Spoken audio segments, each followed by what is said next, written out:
Commander Raskar of the Varaxian Empire stood rigidly on the observation deck, his 4 arms crossed in different configurations of disappointment.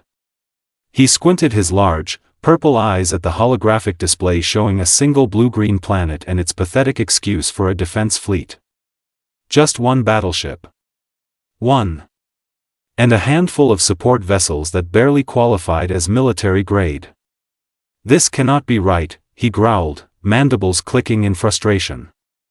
Scan again. Lieutenant Prox, his perpetually nervous aide, tapped frantically at the console. Sir, scans confirm. The species known as humans have only colonized their origin world. Their fleet consists of exactly 7 vessels, with only 1 classified as battle-worthy. And yet, Raskar sighed dramatically, Supreme Counselor Zixith has approved their petition to join the Galactic Council? Has everyone gone completely mad? The Varaxian Empire controls 37 systems. The Jexalians 22. Even those pompous Curiath manage 14. Perhaps they have other qualities? Prox suggested weakly. Yes. Like being excellent comedians, Raskar snorted.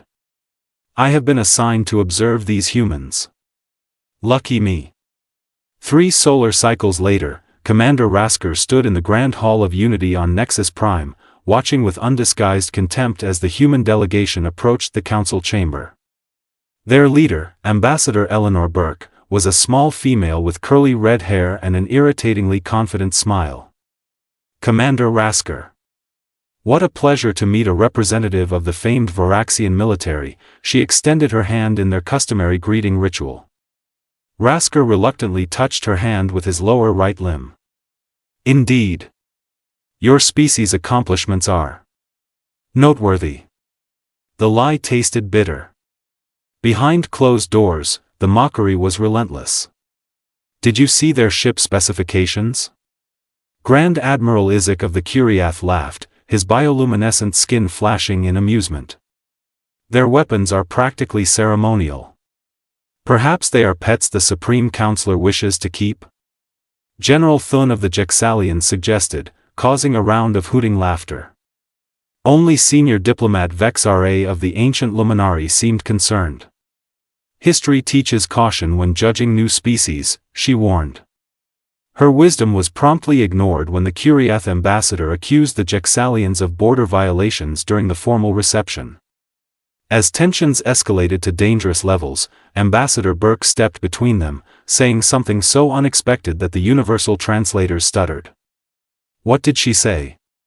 Raskar demanded. I believe, Prox replied, confusion evident. She asked why the Curiath diplomat couldn't trust the Jexalian. Something about falling off a barstool? Inexplicably, both diplomats paused, then erupted in what appeared to be laughter. The tension evaporated instantly. They defused a level 5 diplomatic incident with nonsense? Raskar's mandibles clicked in confusion. Note that down, Lieutenant. These humans are strange.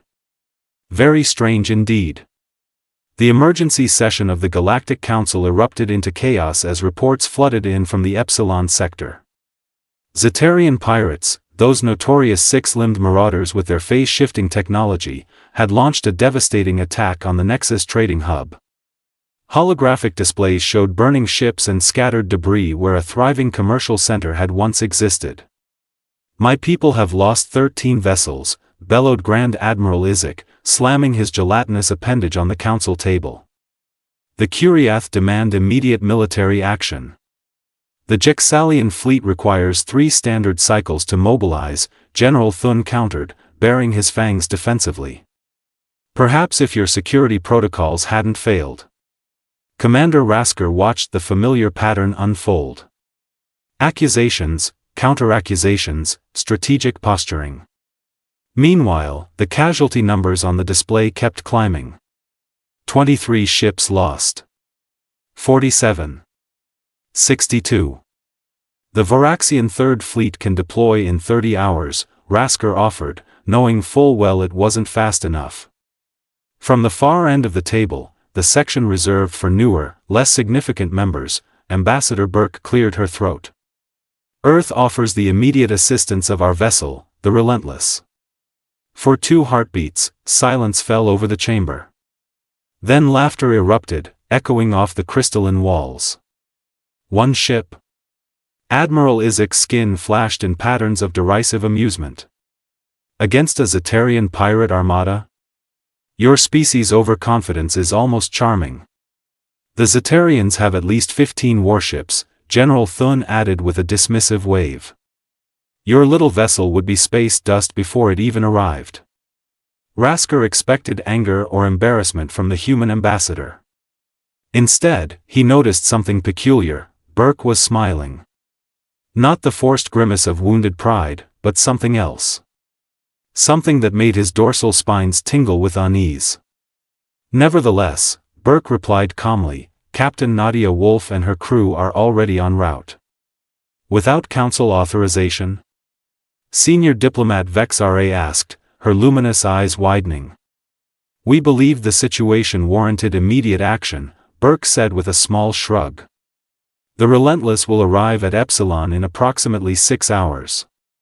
As the council descended into procedural arguments about protocol violations, Raskar made a quick decision.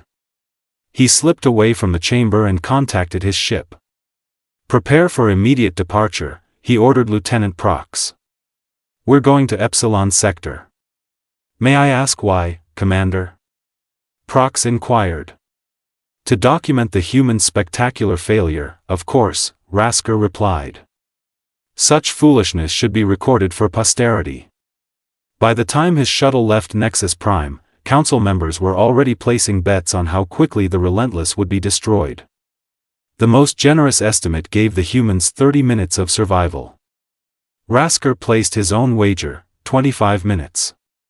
He was being charitable. Commander Raskar's stealth observer vessel maintained position behind the 4th moon of Epsilon Tertius, sensors extended to maximum range.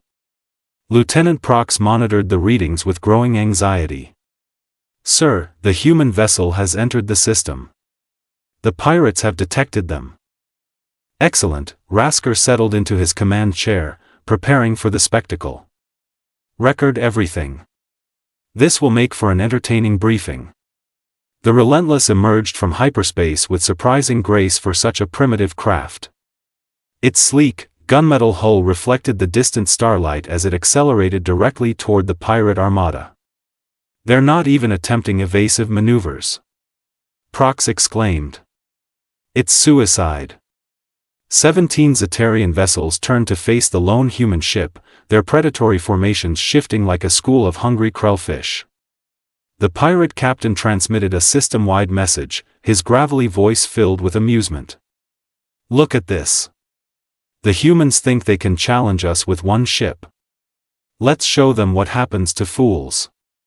The pirates opened fire simultaneously, creating a dazzling web of energy beams that no vessel could possibly survive.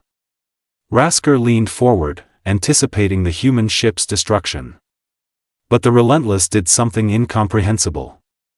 Instead of attempting to dodge, it accelerated directly into the barrage, simultaneously launching what appeared to be cargo pods?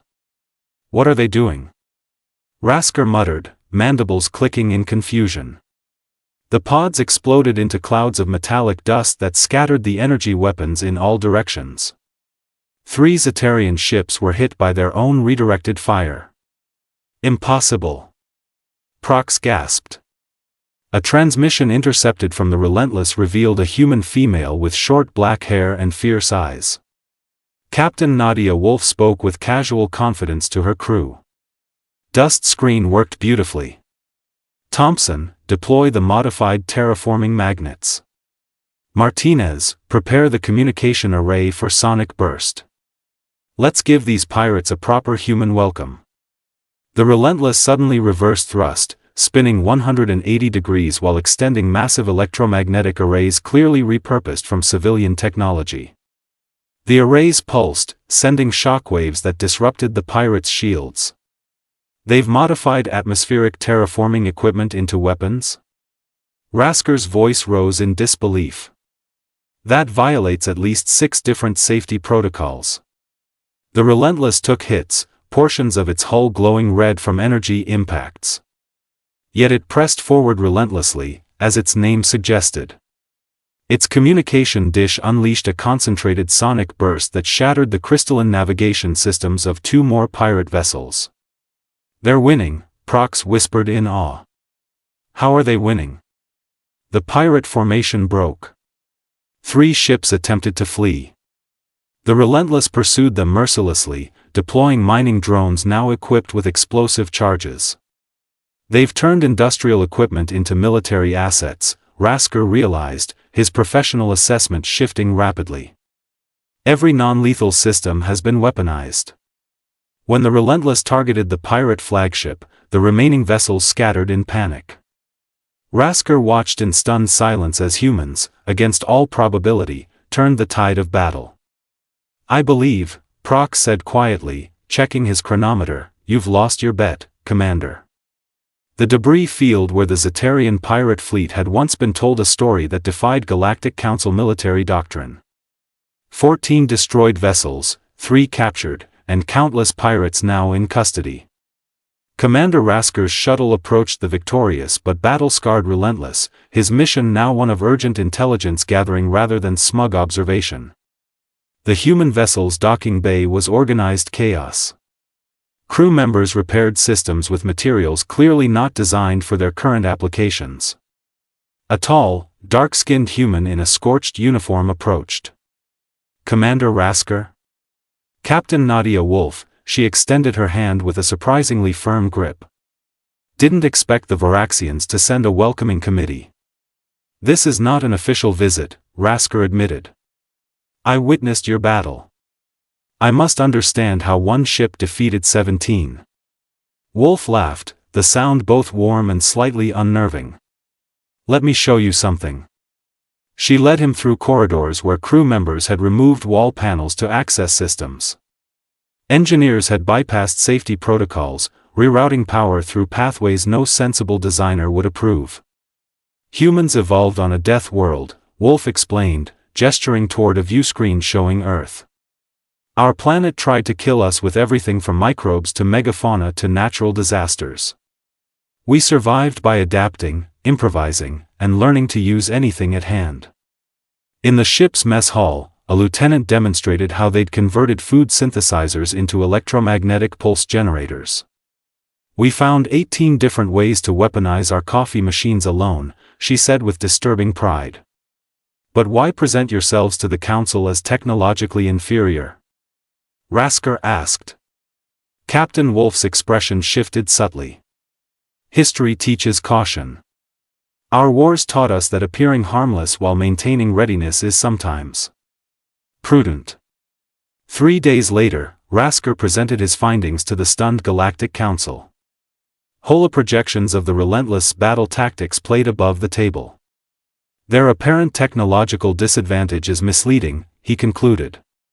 "Humans possess an unparalleled capacity for adaptation and unconventional thinking. They view established rules as suggestions." Ambassador Burke smiled politely from her seat at the far end of the table.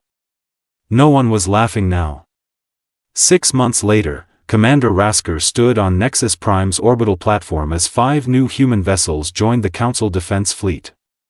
Sleek, powerful ships with names like Determination, Audacity, and Tenacity. He shuddered slightly, remembering Captain Wolfe's parting words. "Know what's terrifying about humans, Commander? The Relentless isn't even our best ship. It was just the one we could spare." Senior diplomat Vexare floated to his side. "Appearances deceive, do they not? Sometimes the most dangerous predator is the one nobody notices."